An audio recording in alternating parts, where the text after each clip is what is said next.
Greetings, young people. My name is Luke Setzer, NCSSM class of 1984, and in this presentation I want to talk to you about the contrast between dual enrollment and NCSSM, which I call dual enrollment versus NCSSM, which delivers more tangible total benefit. The agenda for this presentation will include an executive summary, introduction, assumptions, analyses, recommendations, and conclusions. First, the executive summary. High school students in North Carolina, face a dizzying array of educational alternatives. Two of these, dual enrollment in the North Carolina School of Science and Mathematics, NCSSM, warrant a comparison using a common educational standard. Such a comparison can help students to make the choices best for them. Let me open with some thoughts from Benjamin Franklin, one of America's founding fathers. He had some words of wisdom in his Poor Richard's Almanac, such as, "Dost thou love life?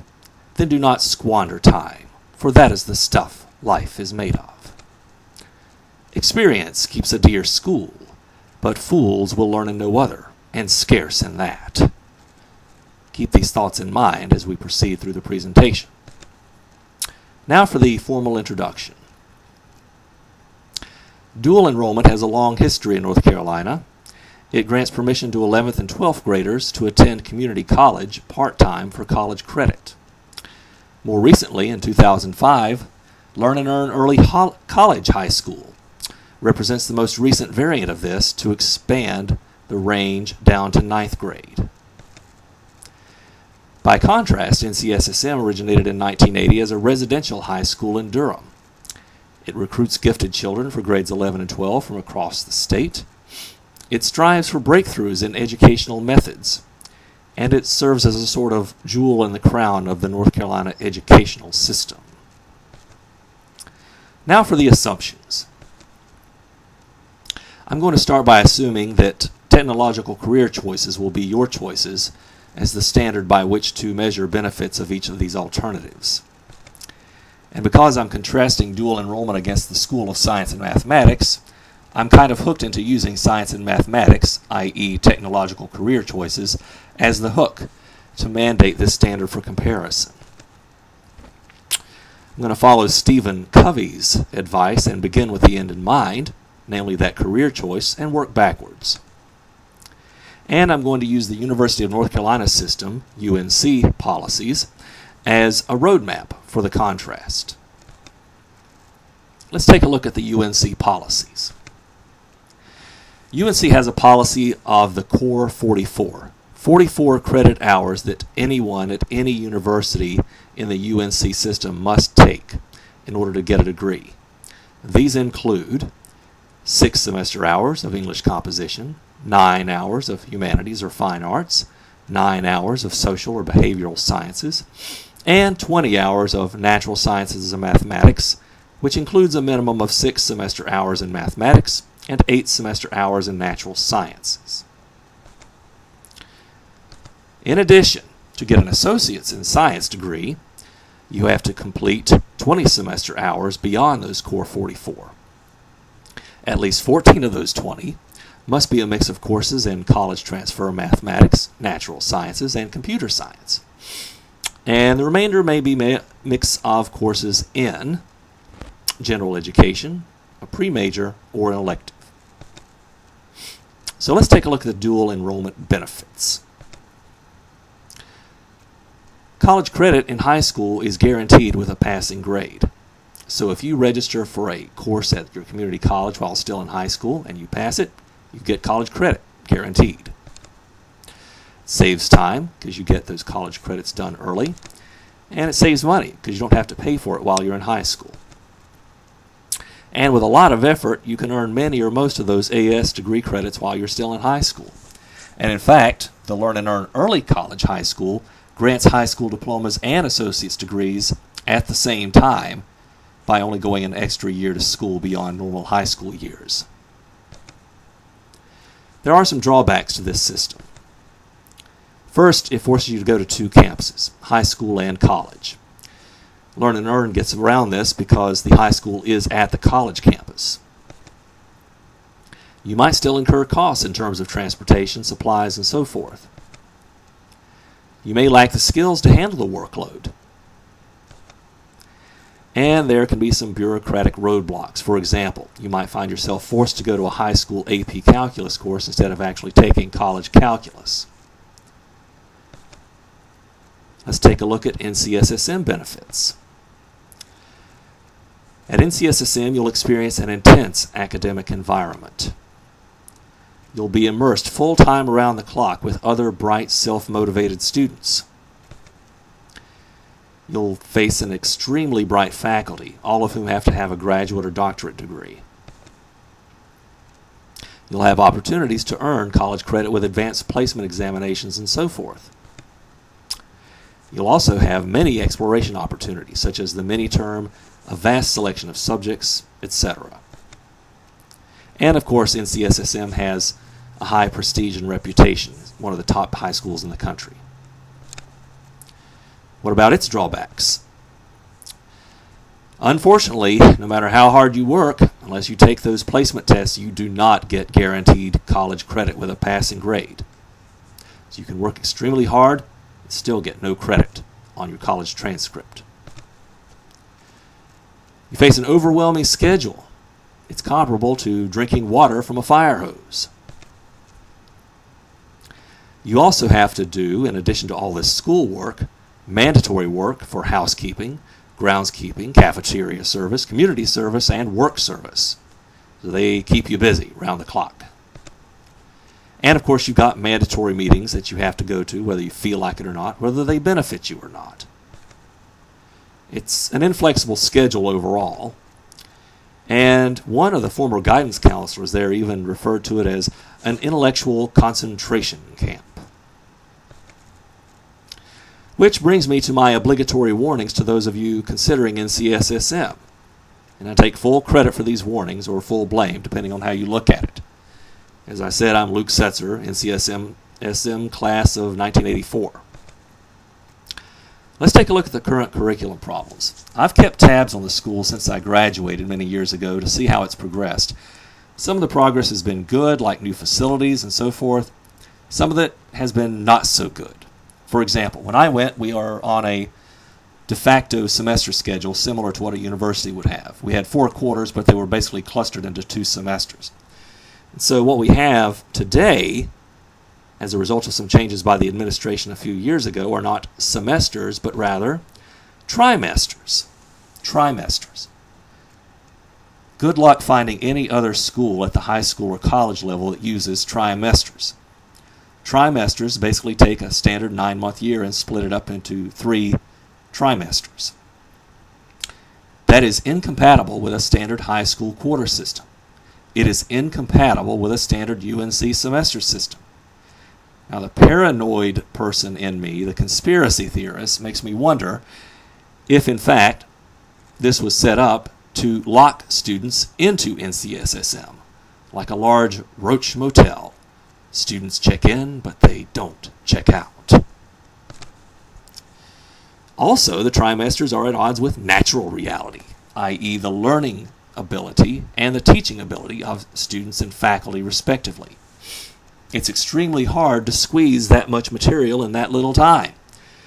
But the complaints about this from the faculty to the administration have fallen on deaf ears, and so the faculty and students alike have basically just had to suck it up and do this, whether they like it or not.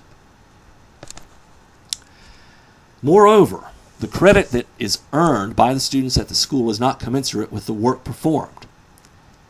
Students, and I know this because I was there, have to work extremely hard but get no guaranteed college credit.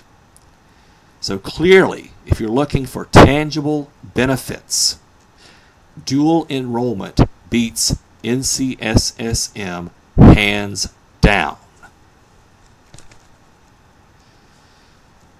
Detriments of NCSSM, specifically living in a dorm environment 24 hours a day, 7 days a week at the school. which has several hundred high school students on a small campus.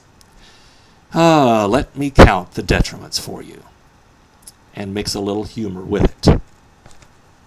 Housekeeping, crowded dormitories, roommates, mandatory meetings, work service, cafeteria slopping, roommates, early morning classes, leaf raking, roommates, college work without credit, trimester squeezing, roommates, detention risk, resident advisors, in loco parentis, roommates, community service, and there's more. Blowhard professors, belligerent classmates, roommates, tiny campus, restricted freedom, no cars allowed, inflexible schedules, drama queens, drama kings, and finally, roommates, the gothic horror story.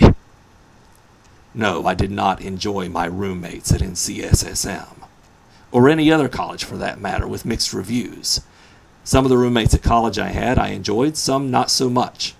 Bottom line, if you can get by without a roommate, it's great. So, that's my pet peeve, roommates.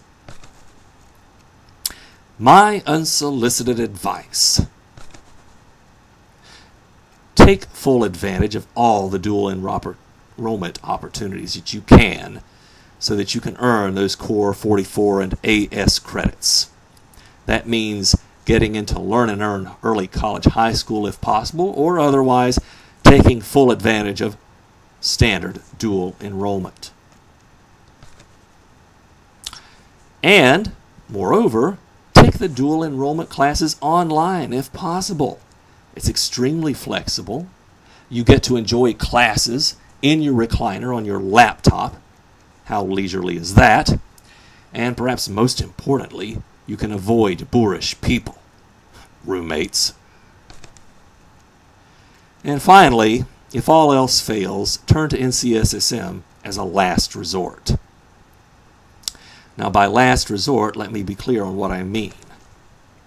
When worst comes to worst, and you find yourself living this kind of life, where you're poor and having to work on the farm all the time, whether you like it or not, let's face it, being poor sucks. And the financially poorest students are the ones who face the biggest challenges.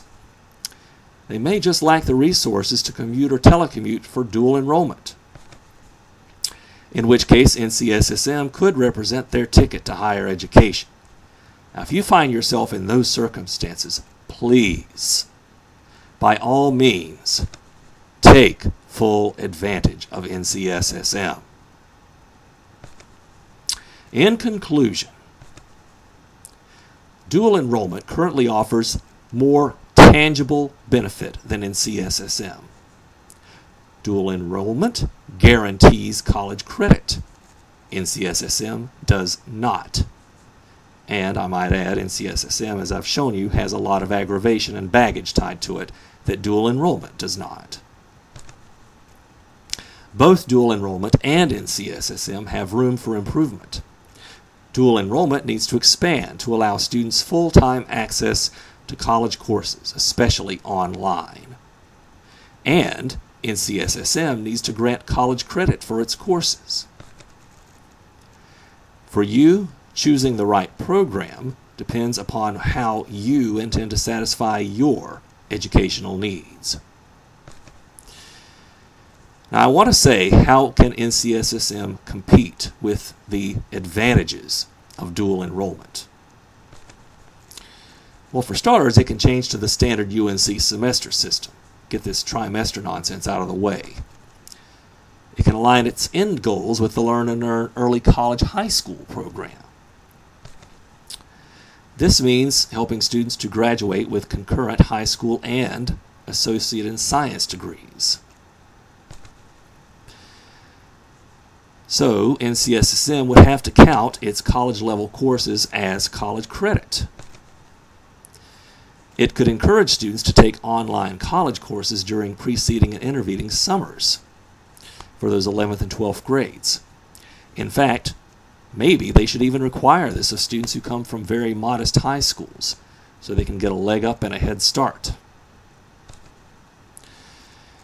In short, it should bring its curriculum into full alignment with Associate of Science degree standards. And that means making 16 credit hours per semester the norm, so that 64 credit hours, which is the AS requirement, get completed by the end of the 12th grade. Now let me close with some thoughts from Benjamin Franklin, because I hope you've been thinking about his thoughts from the opening and how they apply here. Dost thou love life? Then do not squander time, for that is the stuff life is made of. Experience keeps a dear school, but fools will learn in no other, and scarce in that. So please, those of you seeing this, learn from my experience and avoid foolish paths. For further reading, I encourage you to check out these links. First, do a Google search for my full article on this subject, Advice for Those Considering NCSSM. In addition, to learn more about online learning as well as community college learning and how you can attend a community college for 2 years, then go on to a baccalaureate college for 2 years at far less cost than just going the standard university dormitory route, visit online.northcarolina.edu/2+2.